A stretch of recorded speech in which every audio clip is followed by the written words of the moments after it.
Bonsoir à tous, très heureux de vous retrouver sur RTI 1. Bienvenue dans le journal, voici les titres. À partir de ce 1er octobre, le kilogramme du café sera acheté aux producteurs à 900 francs contre 750 l'année dernière. Quant au cacao, le prix Bourchamp a été fixé à 1000 francs. Ces prix sont le résultat des efforts consentis par le gouvernement, entre autres la réduction de la parafiscalité et l'instauration d'une prime aux producteurs. L'annonce a été faite par le ministre Kobena Kwasi Adjoumani. Le ministre de l'Enseignement supérieur et de la Recherche scientifique, le professeur Adama Diawara, s'est rendu à l'université Jean-Laurent Guédé de Daloa. Il effectue une visite des travaux d'extension et de rénovation entamés depuis 2017. Il a notamment fait le tour des infrastructures en construction et déjà achevées pour s'assurer que le maître d'ouvrage respecte le délai de livraison. La visite s'inscrit dans le cadre de la rentrée universitaire. Au Burkina Faso, il n'y a plus de doute à avoir. Les élections ne se tiendront pas avant la fin de l'insécurité et l'instabilité que connaît le pays. L'annonce a été faite par le capitaine Ibrahim Traoré qui dirige la transition. Il a accordé une interview à des journalistes burkinabés.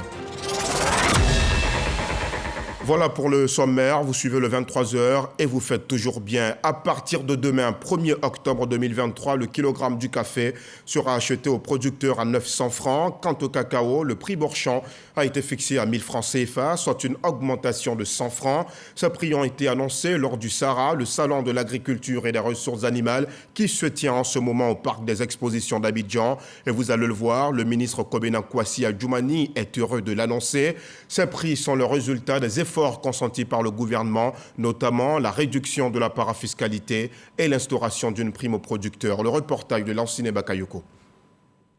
Pour la campagne de commercialisation qui s'ouvre, le prix Bourchamp du kilogramme de café décortiqué et trié est fixé à 900 francs CFA, en hausse de 150 francs, soit 20% comparativement au prix pratiqué durant la campagne précédente. Ce prix représente un effort budgétaire supplémentaire de 14 milliards de francs CFA consenti par le gouvernement au regard des contraintes du marché. Un effort qui devrait s'intensifier via de nouveaux investissements importants, notamment dans la recherche et dans les incitations à l'accroissement de nos capacités de transformation locales. Question de dépasser la production nationale de 100 000 tonnes de café. Pour la campagne 2023-2024 du cacao, fermenté, bien séché et bien trié, est de 1000 francs CFA. Entre la campagne précédente et la campagne 2023-2024 de cacao qui débute, ce sont environ 210 milliards de francs CFA qui s'ajoutent sur les revenus des producteurs, à la grande joie des coopératives. Si on regardait l'inflation et les ventes anticipées qui ont été déjà faites, on ne devrait pas avoir 1000 francs, on devrait avoir 900 francs le kilogramme. Mais vu les efforts du chef de l'État qui a toujours aimé les producteurs du café cacao, il nous a donné 1000 francs CFA qui n'était pas possible. Nous lui disons merci. Mais pour le café, c'est encore extraordinaire parce que lorsque nous venons ici, nous ne nous entendrons pas à un prix de 900 francs pour le café et le café nous donne 900 francs aujourd'hui. Aujourd'hui, avec le prix qui augmente chaque année, nous les producteurs on dit merci au chef d'État, merci au gouvernement, merci au Premier ministre, merci au ministre de l'Agriculture. Je suis sûr qu'on va faire beaucoup de plantations de café. Nous voulons qu'on insiste sur la question de la durabilité pour que ça soit quelque chose de très efficace en associant tous les acteurs et en particulier les producteurs. Cette durabilité exigée par le marché européen et qui tient à cœur les coopératives de café-cacao fait également partie des 3 grands défis que le Conseil du café et du cacao entend relever. La réglementation de l'Union européenne nous impose de nouvelles normes d'exportation auxquelles nous avons le devoir de nous conformer. Parce que 68% de nos produits partent vers l'Europe. Nous avons la responsabilité de maintenir le verger en bon état de production et de le développer pour être prompt à répondre à l'offre mondiale. Le phénomène qui nous préoccupe en ce moment, il s'agit de la fraude aux frontières.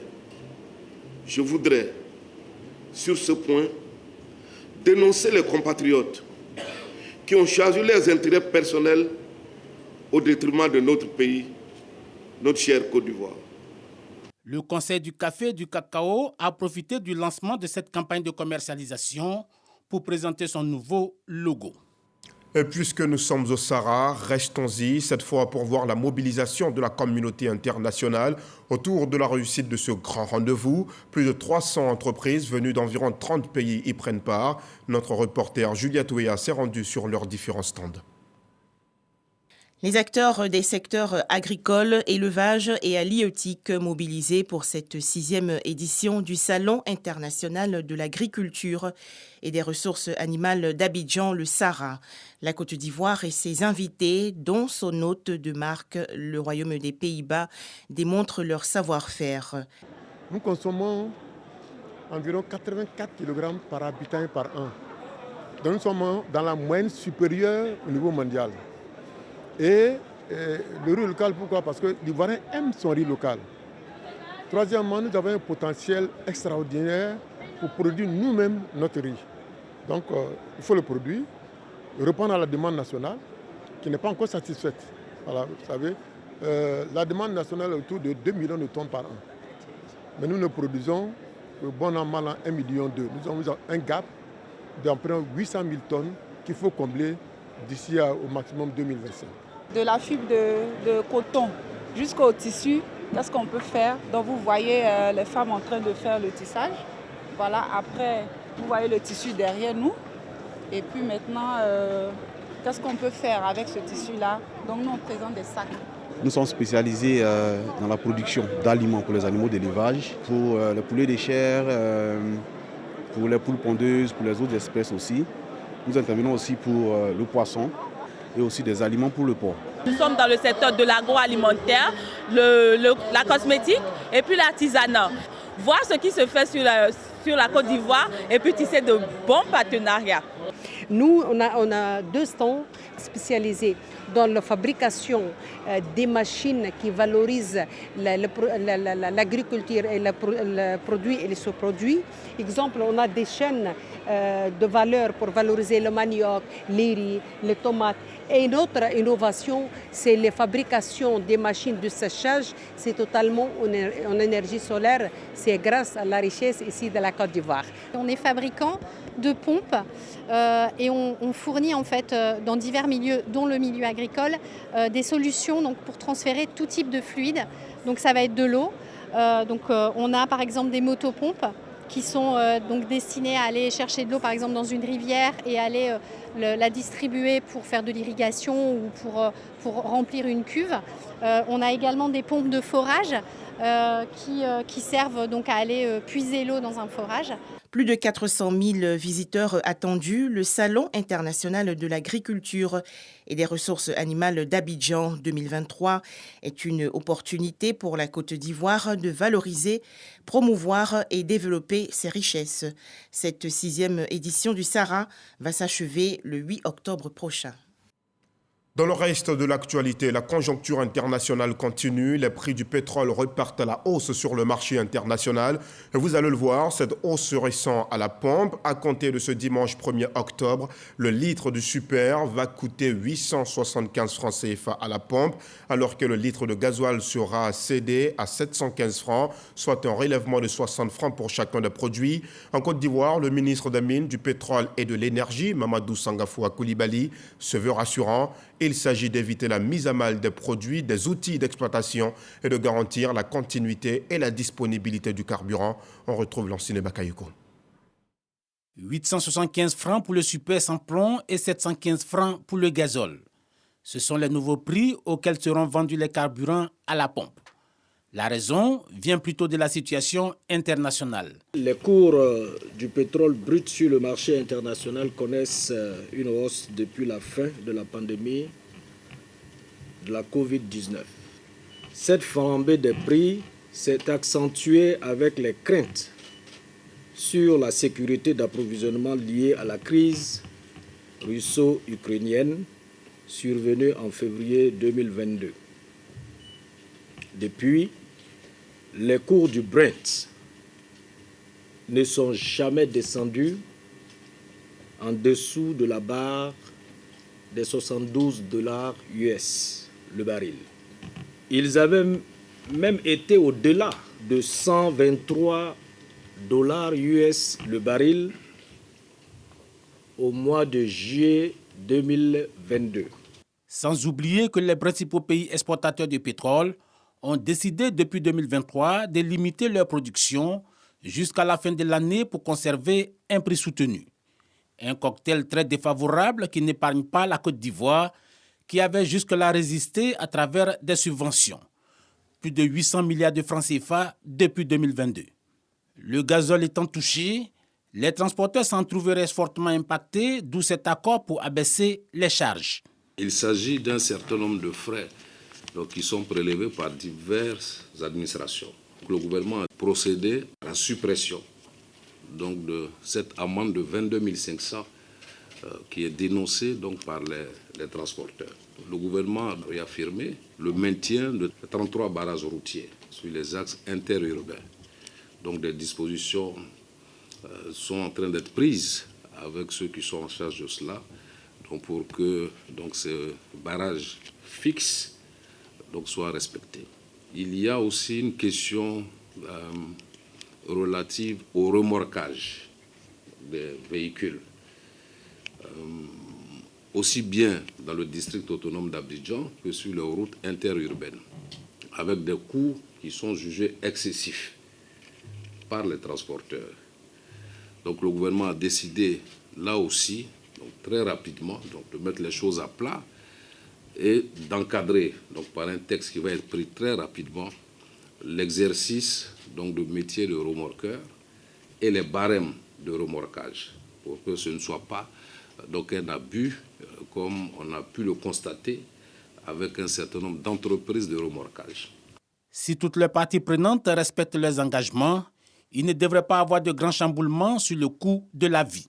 Nous voulons rassurer l'opinion nationale que nous serons très vigilants et très intransigeants, en tout cas sur le suivi des prix des produits de grande consommation sur le marché, et ce sur la base des engagements qui viennent d'être pris, d'autant plus que le facteur transport ne saurait justifier une augmentation des prix des produits de grande consommation. À cet effet, nous allons intensifier la surveillance du marché à travers le contrôle de l'affichage des prix et le respect des prix des produits plafonnés. Nous allons également procéder au renforcement des actions de contrôle et de surveillance des marchés de notre brigade, la brigade de contrôle rapide, la BCR, et également des 31 directions régionales sur tout le territoire national. Malgré ce réajustement de prix à la pompe, le gouvernement continue de fournir des efforts. Rien que pour le mois d'octobre, ce sont 13 milliards de francs CFA qui seront décaissés par l'État.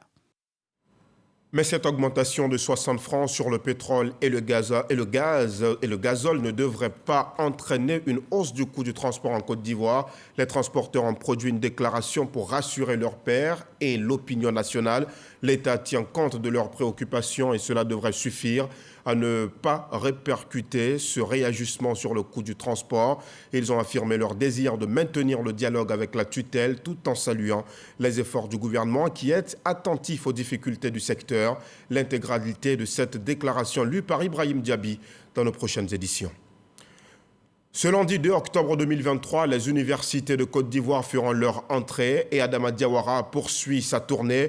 Le ministre de l'Enseignement supérieur et de la Recherche scientifique s'est rendu à l'université Lorugnon Guédé de Daloa. Comme dans les précédentes universités, il est allé s'assurer que le délai de livraison des travaux sera respecté. C'est Forazegui. La ville de Daloa, la cité des Antilopes, abrite l'une des universités thématiques de la Côte d'Ivoire. En chantier pour son extension, Adama Diawara, le ministre de tutelle, est sur le terrain pour vérifier que le projet évolue. Dans chaque bâtiment, il y a combien de lits? Il y a normalement, ça doit être 200 lits. Les travaux sont réalisés à 91% selon le maître d'ouvrage, le Bennett. La partie académique, on a 2 bâtiments de TP. Au rez-de-chaussée, on a des salles de chimie. Et puis, on a un bâtiment de TD. Et les bâtiments de TP, on est à 95% des travaux. Les travaux démarrés en 2017 viennent pour désengorger les universités privées qui absorbent 47% des étudiants ivoiriens. Quand on regarde notre dispositif d'enseignement supérieur et de recherche scientifique, il y a un constat qui saute à l'œil, c'est qu'une grande partie de nos apprenants, c'est-à-dire de nos étudiants, se trouvent dans les universités et les grandes écoles privées. J'en veux pour preuve les statistiques de 2022, où sur 293 610 étudiants, on avait 47% qui étaient dans les universités et grandes écoles privées.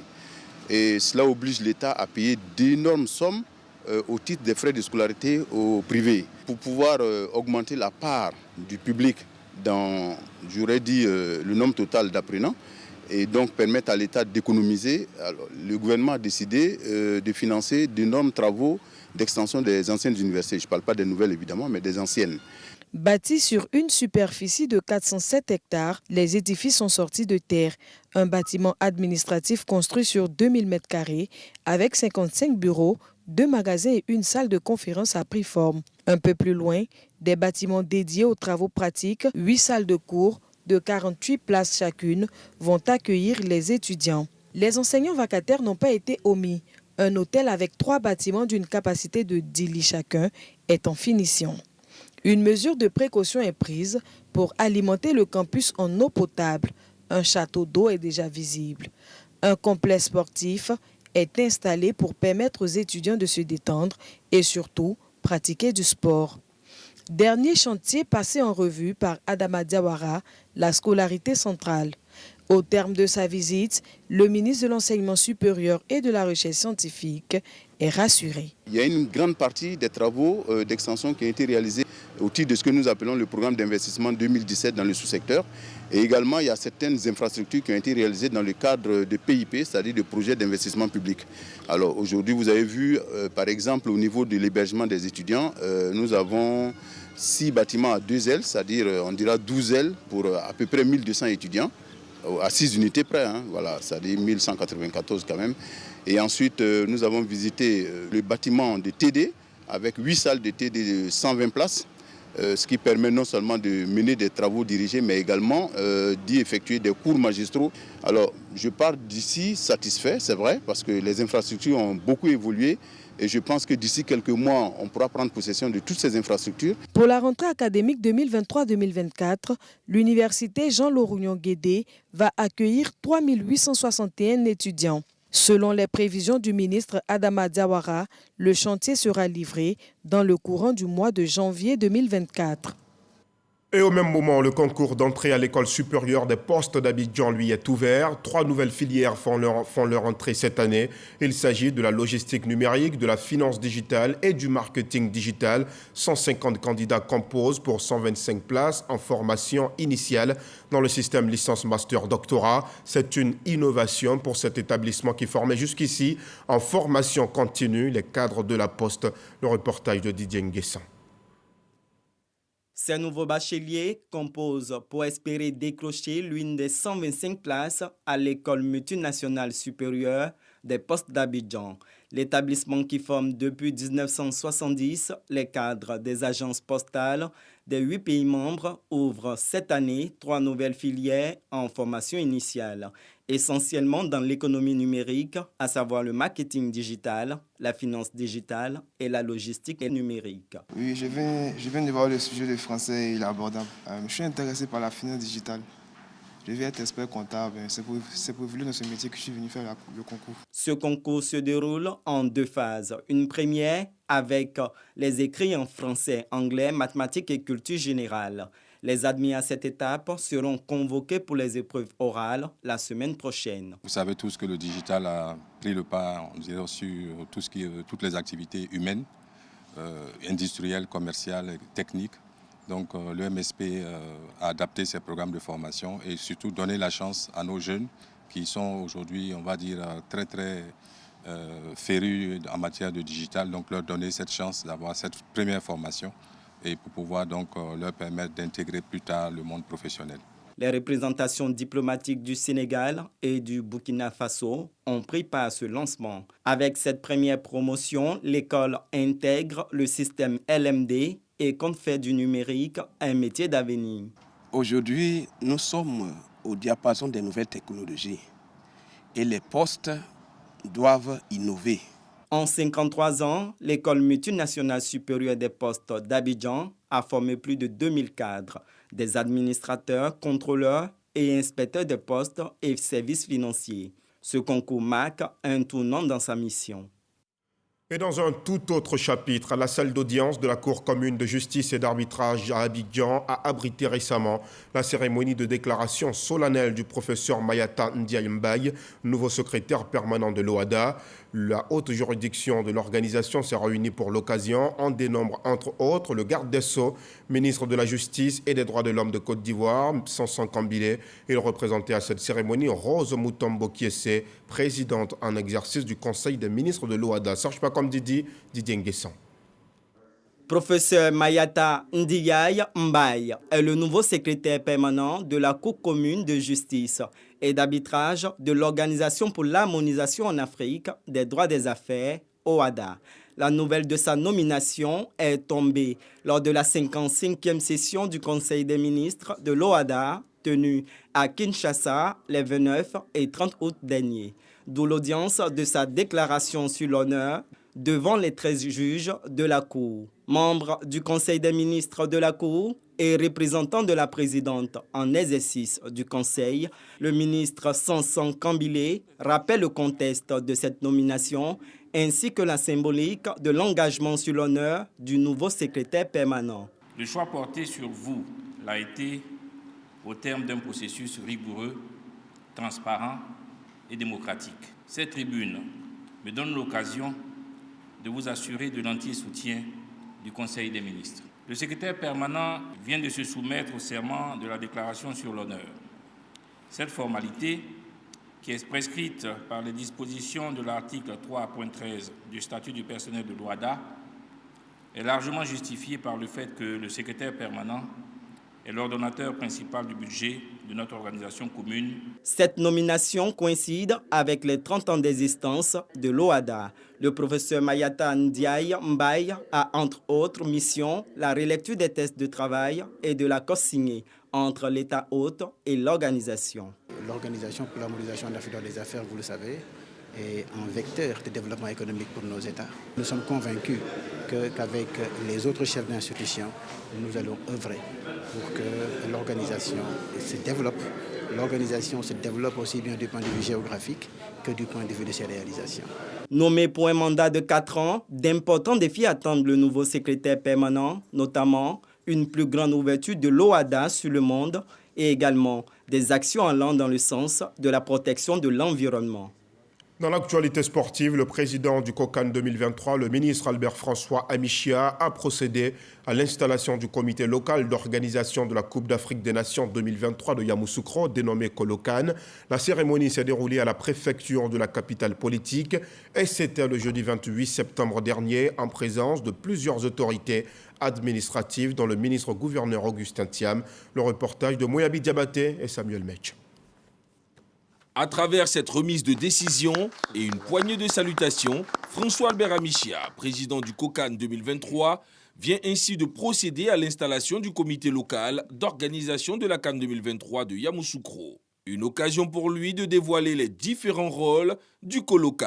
Le comité local de la CAN, en abrégé Colocan, est un organe déconcentré du COCAN 2023 qui sera chargé de l'exécution, du suivi et du soutien des décisions et actions définies ou approuvées par le COCAN 2023. C'est en conjuguant nos efforts et en mettant à contribution toutes les intelligences de notre pays que nous arriverons à organiser la plus belle des CAN. C'est le préfet du département de la capitale politique ivoirienne, Gando Koulibaly, qui aura la charge de conduire le Colocan Yamoussoukro. Le comité local de la CAN 2023 de Yamoussoukro s'engage corps et âme, et avec lui l'ensemble des forces vives du district autonome à mettre tout en œuvre afin de relever avec brio cet important défi. Le ministre-gouverneur Augustin Thiam a quant à lui pris le pari de faire de cette CAN une réussite au pied de la basilique. Au nom de tous les membres du Colocan de Yamoussoukro et monsieur le préfet avant moi, ainsi que de toutes les populations du district, vous assurez de notre total engagement. Notre action s'inscrira étroitement dans cette logique de réussir la fête du football africain à Yamoussoukro. Après Yamoussoukro, le président du COCAN, François-Albert Amichia, et son équipe procéderont à la mise en place des colocanes dans les différentes villes hôtes de la CAN 2023, prévue du 13 janvier au 11 février 2023 en Côte d'Ivoire.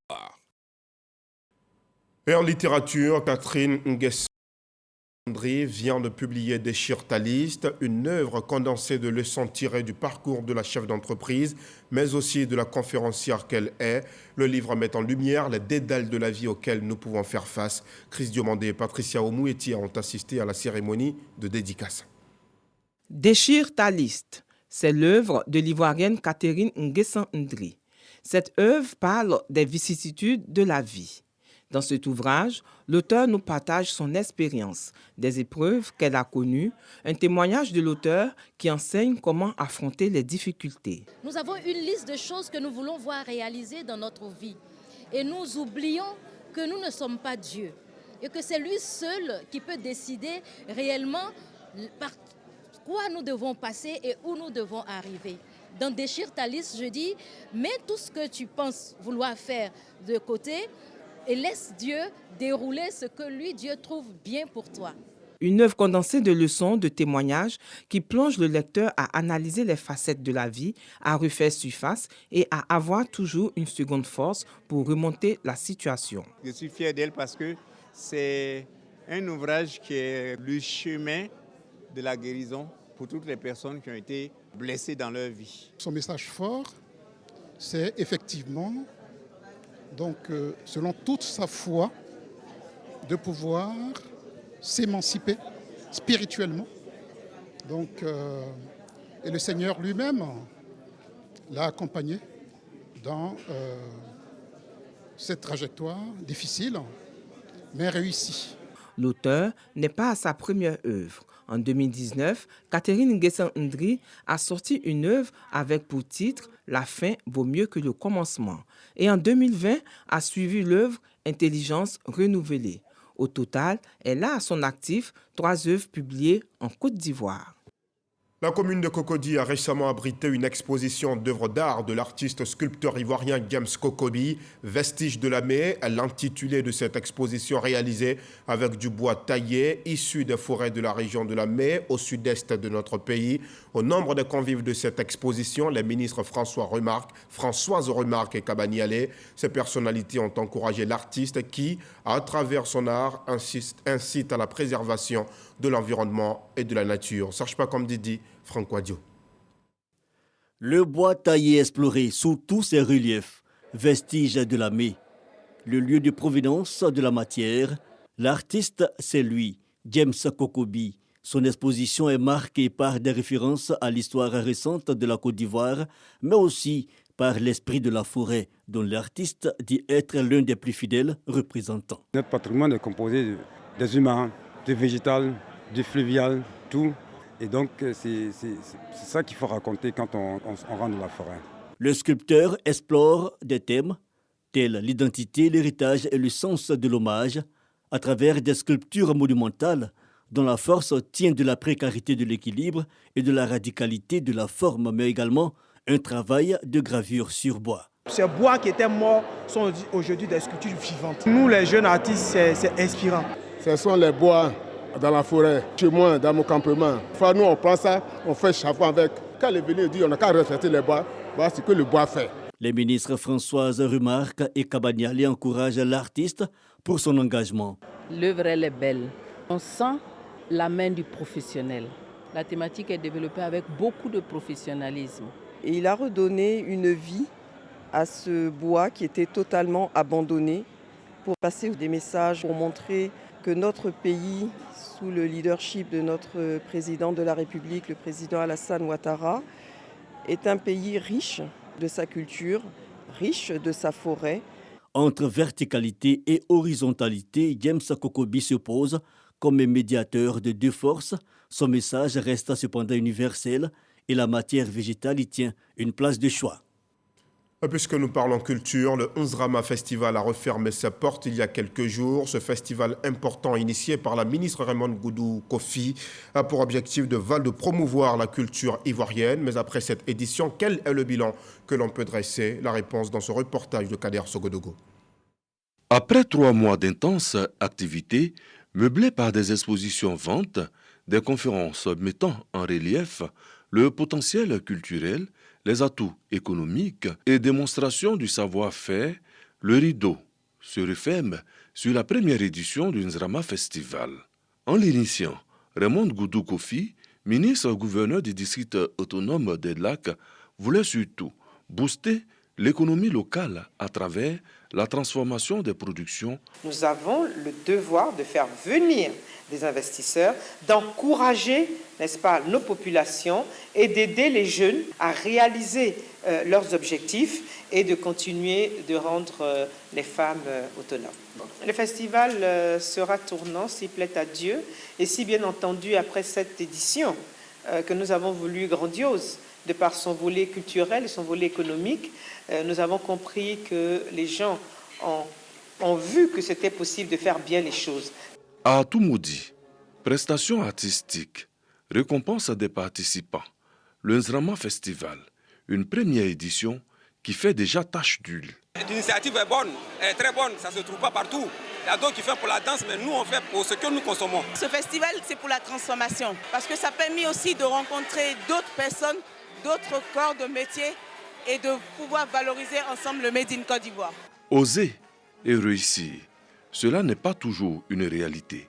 Raymond Goudou Kofi reçoit l'hommage à des garants de la tradition qui font d'elle une reine. Elle s'appelle désormais Nana Akwa Ama.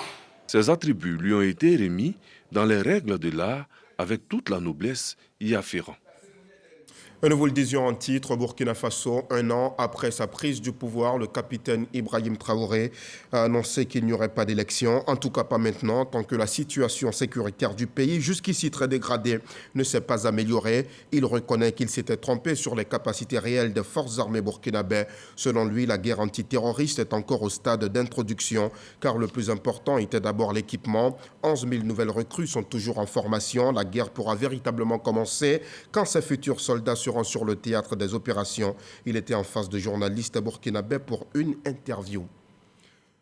Et c'est sur l'espoir d'une paix retrouvée au Burkina Faso et d'une stabilité renforcée dans notre pays, la Côte d'Ivoire, que nous refermons les portes de ce journal.